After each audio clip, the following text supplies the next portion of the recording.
The United States has once again blocked a resolution towards ending the conflict in Gaza. Hello, I'm Anand Naidu, and this is The Heat.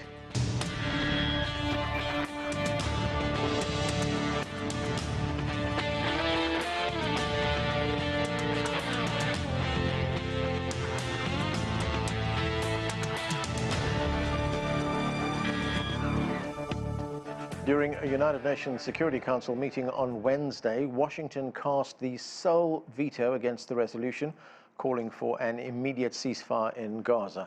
This after weeks of negotiations. The United States said it could not support a measure that did not include the release of hostages held by Hamas. Its move was applauded by Israel but criticized by other members. CGTN's Jody Jacobs has this report from the United Nations in New York. While 14 Security Council members voted in favor of this latest ceasefire resolution, the United States voted against it. The US blocked the measure, claiming it would only support a legally binding document that explicitly calls for the immediate release of all hostages. This was the 12th time since the war began that the Security Council voted on a resolution about the Israel-Hamas conflict in Gaza. Only 4 have been passed. Are Palestinian lives not worth saving? Or does Israel have a license to kill? 14 months, and we are still debating if a genocide must be stopped. There's no justification whatsoever for vetoing a resolution trying to stop atrocities. No justification for that. One day someone will dig up these meetings, the records of them, will see us pleading for the lives of our people over and over and over and over again. And they will try to understand why our calls were not heeded. Israel thanked the United States for vetoing the resolution. It says this latest measure is nothing short of a betrayal of innocent hostages still being held by Hamas. But Security Council members across the board have criticized the United States, with China saying history will be the judge. It says Israel has flagrantly breached every red line of international humanitarian law with its actions. Yet the US always seems to be able to find a justification to defend it. The US claims to be conducting parallel diplomatic efforts and has repeatedly promised that progress would be made soon in the negotiations. It is incomprehensible then why, to date, the so-called diplomatic negotiations has seen no progress. Why is Israel allowed to continue its military operations while consistently putting forth new conditions for negotiations? In the future, when looking back, people will find it inevitable to feel indignant. The United Nations reports that people in northern Gaza are facing diminishing conditions for survival. It says attempts to deliver humanitarian aid to the area have either been denied or impeded, leaving millions on the brink of starvation. UN Security Council members say they will be returning to the negotiating table and search for other ways to bring an end to the conflict and the suffering in Gaza. Jody Jacobs, CGTN, New York. To discuss this and more, let's bring in our guests. Joining us here in Washington, D.C., Dan Arbell is a scholar in residence at the Center for Israeli Studies at American University. From Ontario, we're joined by Michael Lynk. He is Professor Emeritus of Law at Western University and a former Special Rapporteur on Human Rights in the occupied Palestinian territories. Also in the United States Capitol, Negar Mortazavi is a senior fellow at the Center for International Policy and editor and host of the Iran podcast. And right here with me in the studio, Nabeel Khoury is a former US diplomat and a non-resident senior fellow at the Arab Center in Washington, D.C. Welcome to all of you.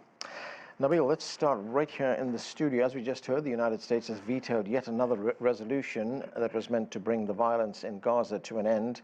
The reasons given is that it did not contain a condemnation of Hamas as well as details on the release of hostages. I mean, can there ever be a resolution if the United States continuously vetoes these resolutions? This is not the first time that the U.S. Has cast the sole veto in resolutions, particularly in this case to try to end the war on Gaza. It's a flimsy excuse right now to talk about the hostages being mentioned in the resolution. Normally, I mean, you have a ceasefire and then the two sides need to negotiate. you also need to listen to the other 14 members of the Security Council who voted for the resolution, what their logic is. Normally, hostages, prisoners of war are exchanged. So I imagine it's a tricky thing to get the Israelis to admit to how many Palestinian prisoners they have. Yeah. And did they take them all this year or some of the older ones? They've always been reluctant to release lists, and whenever Hamas asked for specific names, they usually turn them down. So this is a tough negotiation, but it should not be done at the UN Security Council. The main goal at the Security Council should be to stop the war. Yeah, but should not the sponsors of this resolution have included that call in there for the release of hostages? But it would be, yes, if you make it inclusive. In other words, if you mention the Palestinian prisoners as well. But then the trick there is number and names. And I imagine the problem there is the Israeli position, not the Palestinian one. Dan Arbell, the hostages that we're talking about have now been in captivity for more than a year. And as we just said, Israel is also holding prisoners in its prisons. We don't know the exact number, but if we look at what's going on in Israel, I mean, we've seen over the last few months major demonstrations by Israelis against the government for failing to secure the release of these hostages. There have been family members of these hostages who've made representations to the government themselves. There's deep anger. There's a lot of unhappiness in Israel about this. How much of a priority is it for Prime Minister Benjamin Netanyahu to get these hostages released? So first of all, I'd say that these hostages, they're not prisoners of war. We have to distinguish between these two categories. They are innocent civilians who were abducted by Hamas on day one of this war on October 7th, among them elderly, children, young women, elderly women, and 101 are still held by Hamas and Islamic Jihad, and we don't know how many of them are alive. And with every day that goes by, they're more and more in danger, in inhumane conditions and cruel conditions. And therefore, it's very surprising that the United Nations Security Council cannot find a way of even mentioning them by mentioning, not what was asked from them, not more than that. As for the issue of the negotiations, Nabeel is being, really not pointing to the fact that it's been part of negotiations for several months now, this quid pro quo between a ceasefire and the release of hostages. And this is not new. And the US has been insisting on it, and so has Israel been insisting on it. Finally, there is a debate inside Israel about the hostage situation. A majority of Israelis overwhelmingly support a hostage deal. Netanyahu has his own political calculations and games that he's playing.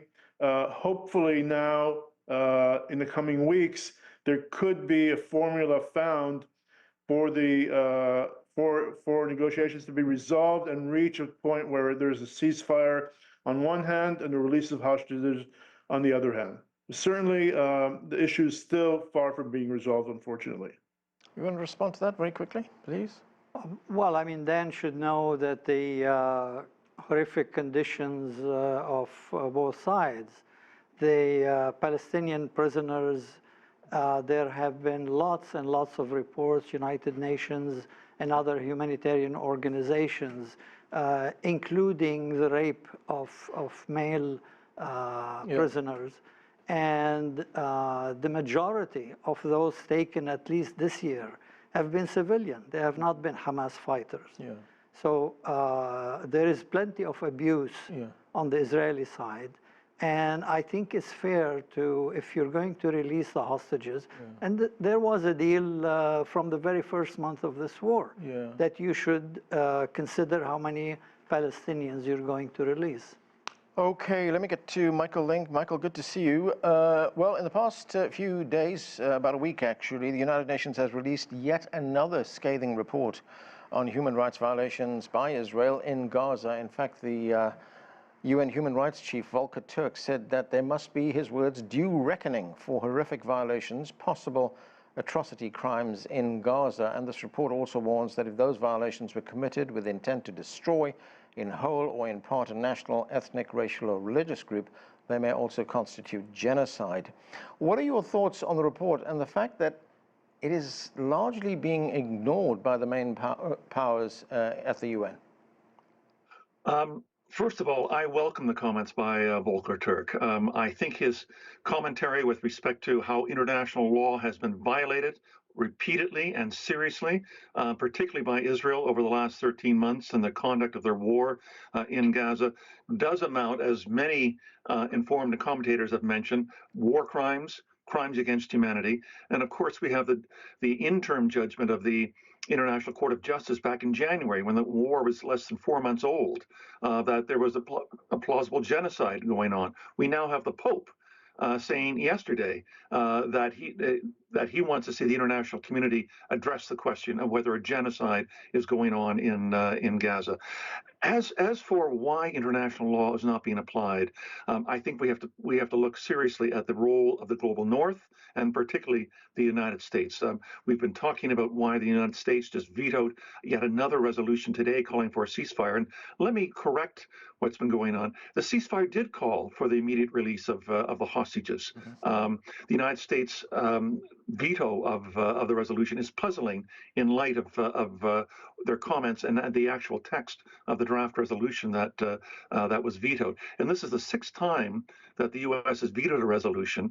And even when it allows resolutions to pass, as it did in June with Resolution 2735, which had a very detailed 3-stage ceasefire proposal, the United States doesn't take any or sufficient steps to try to implement that. We've been waiting 5 months for the U.S. To want to implement a resolution that it itself proposed, that the Security Council wound up adopting, and yet it never got into play because the U.S. refuses to draw red lines with respect to Israeli conduct. We saw that again 2 weeks ago when the U.S. on the third. So I'll finish on this point. On the 30-day deadline that they gave Israel for a substantial increase in the number of humanitarian aid trucks entering into Gaza, they were asking for a minimum of 350 trucks. Israel was bringing in less than 40 trucks a day on average, and yet it still said that was sufficient progress for it to continue to supply Israel with funding and with weaponry. Right, Negar, good to see you as well. You know, there's so many dimensions to what is going on in that part of the Middle East right now. Let's talk about Iran's involvement. Iran has threatened to launch another attack on Israel. I mean, we've heard this threats for some time. What is your reading of the Iranian thinking on how it is going to respond to what was an Israeli attack on Iran as well?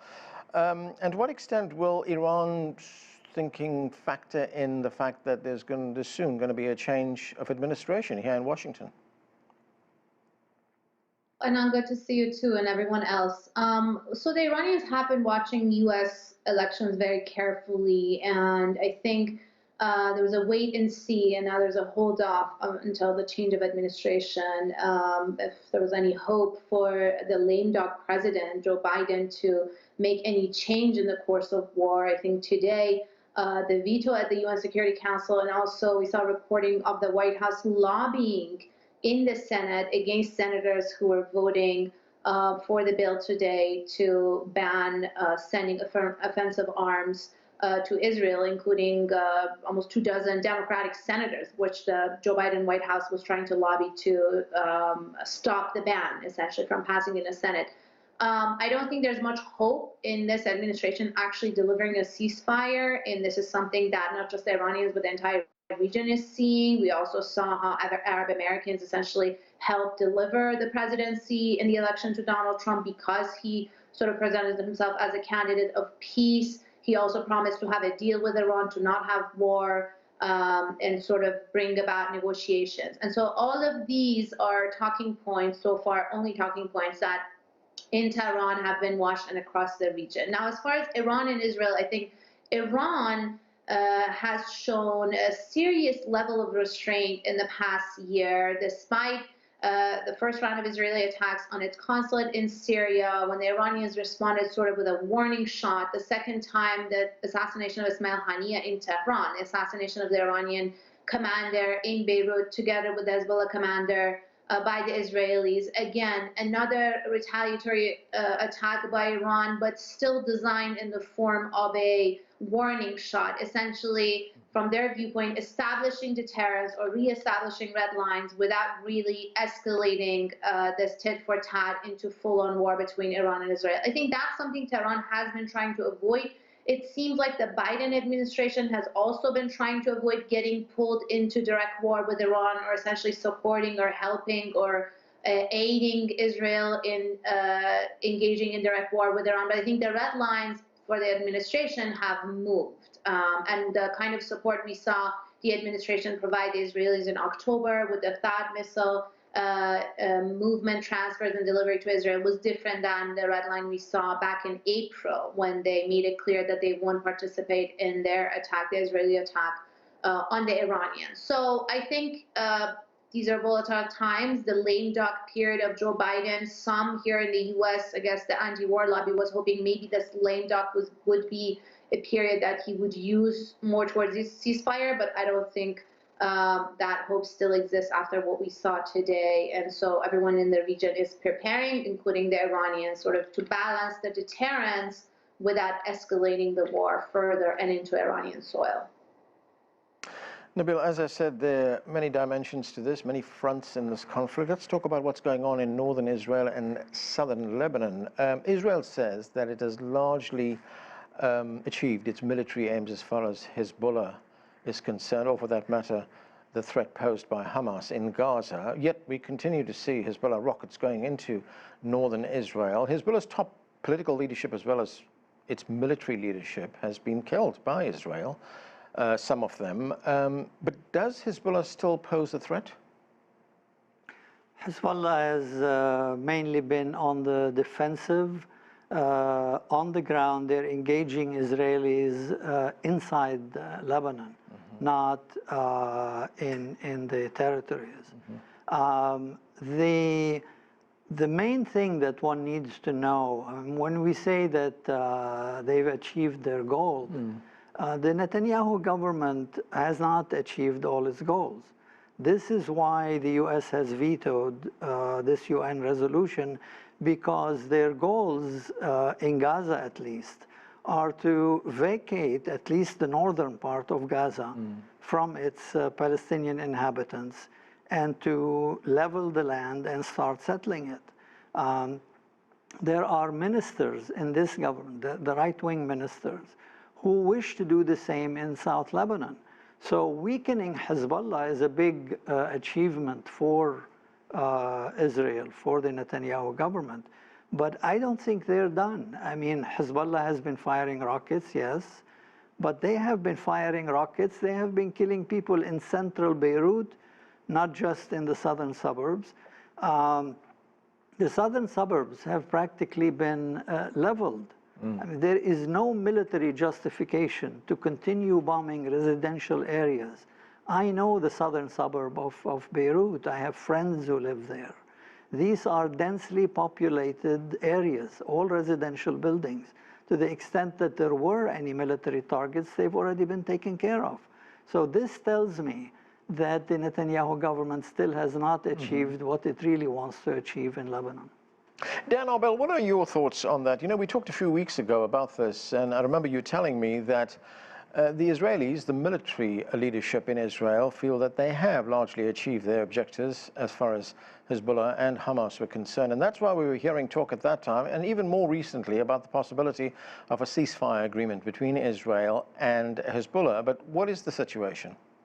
So I think that we're now watching very closely the visit of U.S. Special Envoy Amos Hochstein, who just finished a visit in Beirut and arrived in Jerusalem this evening for talks. And he and others around him, and also French diplomats and Lebanese diplomats, have expressed optimism that we're on the verge of a ceasefire agreement. As you noted, I do believe that the IDF senior echelon believes that most of the war goals, objectives were achieved, and it's time to start de-escalating. And I think that Hezbollah, backed by Iran, also realizing that perhaps this is a good time, because I think that they're very concerned from the Trump administration coming in, and then the whole calculus may change and the deal may be prolonged, and then who knows if we'll even reach a ceasefire by middle 2025 with Trump. So I think that there's a convergence of interests here that suggests that we're on the verge of a ceasefire deal, which will allow de-escalation, which will allow withdrawal of Israeli troops, which will include the withdrawal of Hezbollah behind the Litani River line, the deployment of an international force led by a American general and the French general, and also allowing Israel the right to re-enter Lebanon in case this monitoring mechanism does not work effectively. So I think all these ingredients or elements are now in play, and hopefully this visit by Mr. Hochstein will lead to a resolution very soon.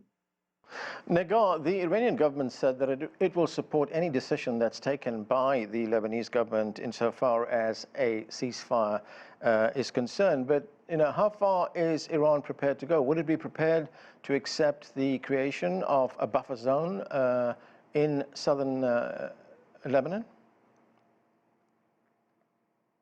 I think it depends on how far Hezbollah is willing to go. I don't think that would be acceptable, but again, I would defer to whatever the outcome of the negotiation is. But I think from day one, we saw, first of all, Hezbollah is Iran's closest ally in the region as far as the axis of resistance, the state, non-state actors and parties who sort of resist or oppose the U.S. presence, Israeli presence, or war in the region.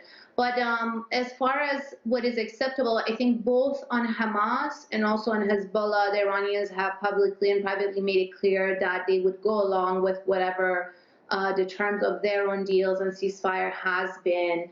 And especially on Hezbollah, even though it's Iran's closest ally, I think the Iranians have taken a back seat as far as supporting them, defending them as much as they need. Gradually and slowly from the beginning of the war in Lebanon, Hassan Nasrallah was really seen as the commander of that field. So not so much Tehran coordinating, but Hassan Nasrallah being in charge and coordinating with Iran from his base in Beirut. And so I think that's the thinking until now. And the public comments we heard from senior Iranian officials has been consistent that Hezbollah is in charge of defending Lebanon and Iran is in charge of defending Iran. So whenever the war gets to the Iranian soil, which it has a couple of times with Israel, then Iranian forces and Iran's own defenses will be activated. But when it comes to Lebanon, I think they've taken a backseat both diplomatically, both militarily, as far as providing support, providing finding armament, but not so much in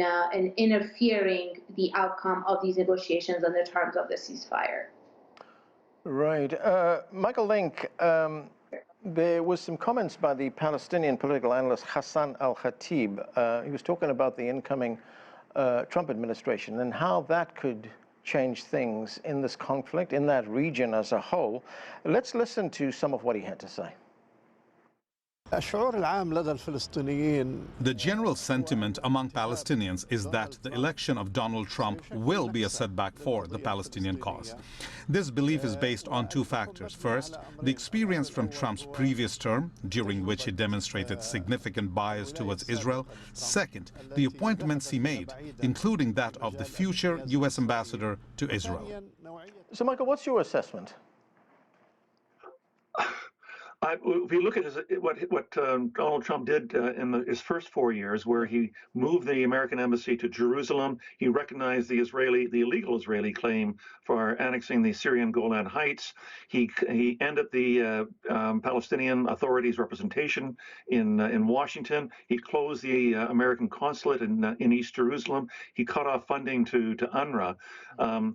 Virtually none of those were helpful in terms of trying to find a lasting resolution between Israel and Palestine. And certainly his two major appointments that he's made in the last week and a half with respect to Israel and Palestine, appointing a Christian evangelist who believes in a greater Israel as a new U.S. ambassador to Israel, and appointing a diplomatic dilettante, a real estate magnate in New York and Florida, as his personal Middle East envoy shows, I think, the two sides of how Donald Trump looks at this, both in terms of giving unsolicited gifts to Israel and also appointing amateurs who have really no deep understanding of how the diplomatic process works, nor where we should be heading if we're looking for a Palestinian state existing beside a Israeli state, which is what the wall-to-wall global opinion says has to be the future of Israel and Palestine. So I fear we're headed down a path that will only see the worsening of this issue. And remember, this is the longest-lasting issue on the UN agenda. It's been there since February 1947, remains unresolved, and if anything, we're further away from a genuine Palestinian state today than we have been over the last 30 years of the Oslo process. Do you agree with that, Nabeel, that we're further away than we've ever been? Because if we look at some of the appointments that Donald Trump has made, I should say nominations, I mean, they're hardliners. Marco Rubio, for one, staunch supporter of Israel. People like, as Michael mentioned, Mike Huckabee, to be ambassador in Israel as well. Huckabee doesn't even recognize the Palestinian territories. Look, the Israelis, I mean, the Netanyahu government, including Netanyahu, have said it very clearly. There will be no Palestinian state. They don't want it. They will not accept the establishment of a Palestinian state. And the Trump administration, the first time around when he was in the White House, they said that they went against previous U.S. administrations and said the settlement in the West Bank are not illegal, are not against international law, which means this government in Israel is the most aggressive and the most ambitious in terms of what it wants to accomplish than any previous Israeli government. And the incoming Trump administration will do anything and everything to support whatever that government wants. So the chances of a Palestinian state are very slim indeed. Okay, and that is where we have to leave it. We have run out of time. Thank you to all of you for being with us. That is it for this edition of The Heat. I'm Anand Naidu in Washington, D.C.